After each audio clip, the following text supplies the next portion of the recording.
Hello everyone, in this video I'm going to show you how to access the RDS instance from an EC2 instance. So before proceeding further with this video, you should know how to access an EC2 instance without SSH, that is with the help of SSM. If you don't know how to do that, then you could refer to the video, and the link for that video is in the description section below, and in that video you will learn how to access an EC2 instance without SSH but with SSM. Having said that, I would like to mention 2 points about the RDS instance. So RDS instance cannot be accessed via SSH, but we can access it from an EC2 instance. We are going to do that in this video. And we can also connect RDS endpoints to MySQL Workbench. So here I have an EC2 instance that is up and running, and I can connect to this EC2 instance with the help of Session Manager, and I'd like to show you the security group that is attached to this instance. That is the WBSG security group with the inbound rules, HTTP and HTTPS from IPv4 and IPv6. So the next step that we are going to do is we will create a security group, and we will be associating that security group to the RDS instance. So let's do that. So I'll go to the security groups, and here I'll be creating a security group, and I'll name this RDSSG. The same goes for the description as well. In the inbound rules, I will be adding a rule, and that is the mysql Aurora, and the source would be the web server security group. So yeah, so now we will click on create security group. So here the RDS security group has been created, and this is going to be associated to the RDS instance. So I'd like to summarize the inbound rules. So the inbound rules, the inbound rule is this: my type is MySQL Aurora, and the port range is 3306, and the source is WBSG. So this simply means that it is going to allow the traffic to come into the RDS instance from the EC2 instance. So this WBSG security group is associated to the EC2 instance. Since this has been set source for this rule, so the traffic would be allowed into the RDS instance from the this WBSG security group. So we have set the security groups. Now it's the time to launch the RDS instance. So I'll click on services, I'll go under the database section, and I'll click on the RDS. So I'll click on create database. So it's standard create, we can set everything manually. So I'll be instantiating a MySQL engine in our RDS instance. So I'm choosing MySQL, and I'll scroll a bit more down, and the version is MySQL 8.0.20. Let's keep that as it is, and the DB instance identifier, you could give any name to this. I'll name it as mydevdb. It's simply a name for your DB instance, and here you need to type your login ID.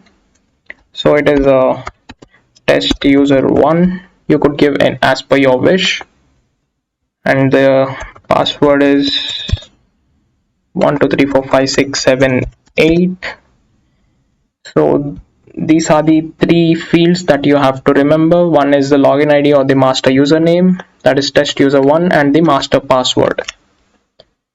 So we will scroll a bit down, and here I'll choose the burstable classes as DB instance size. So it's db.t2.micro, it's t2 micro, that is the instance size. And in the storage I'll go for general purpose SSD because that is gonna cost less money, and the allocated storage is 20 GB, and we are going to enable storage auto scaling. We will leave everything else as default. So here under connectivity, if I click on additional connectivity configuration, then here we will see an option to attach security group. So we have a specially created RDS SG security group to associate that security group to our RDS instance. So I'll be clicking on this. So we have successfully attached RDS SG security group to our RDS instance, and the database port is 3306, and that is the inbound rule that we have given in the security group to enable traffic to enter the RDS instance from EC2. So you can leave rest everything as default, and here if we click on additional configuration, here you can give the instance identifier that you gave above, that is mydevdb, and we are good to go, I guess. And we will leave rest everything to default, and I mean as default settings, and we can just create the database now. So I'll click on create database. So here it says that it already exists, so I'd say mydevdb1, and I'd change over here as well, that is over here, I'd say 1 here as well. So I think we are good to go, and now I'll click on create database. So the status of our RDS instance is as of now creating. So the status must be available, and only then we can access our RDS instance from our EC2 instance. So now our RDS instance is available, hence we are good to go. So we will navigate to EC2 instance that has been already launched. So I'll go to services, EC2 running instances. I'll connect to this instance via session manager. So here we are. The first command I type is sudo su. Now I'm going to install mysql server in this EC2 instance by typing yum install mysql -y. So here the mysql server is being installed on our EC2 instance, so it has been successfully installed. So just to check whether it has been installed, I type mysql -version. So this is the result that you would get.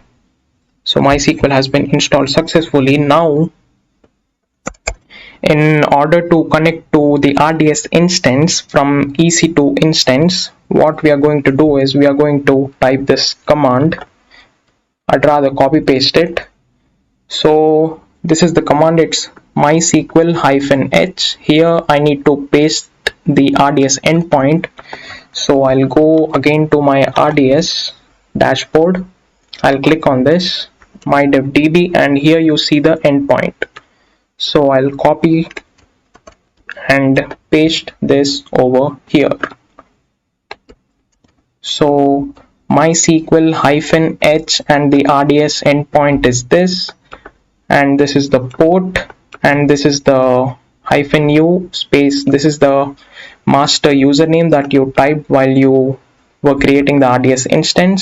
So now I'll copy paste this command.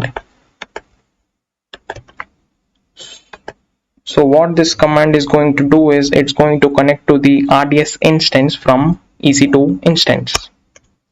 So here's the password, and you need to enter the master password. I've entered that. So here we are. We have successfully accessed RDS instance from EC2 instance. So here I type show databases. So here are the databases. So just for example, I'd like to create a database. So I'll type use mysql semicolon, and I'll create a database. Uh, Database called testdb. It could be anything. So database has been created. So I'd say show databases again. So here's the database testdb. So this is how you can connect to RDS instance from EC2 instance. Like, this is the whole procedure, and the commands would be in the description section below. You don't need to worry about that. So thanks a lot for watching this video. Please like, share and subscribe, and see you in the next video.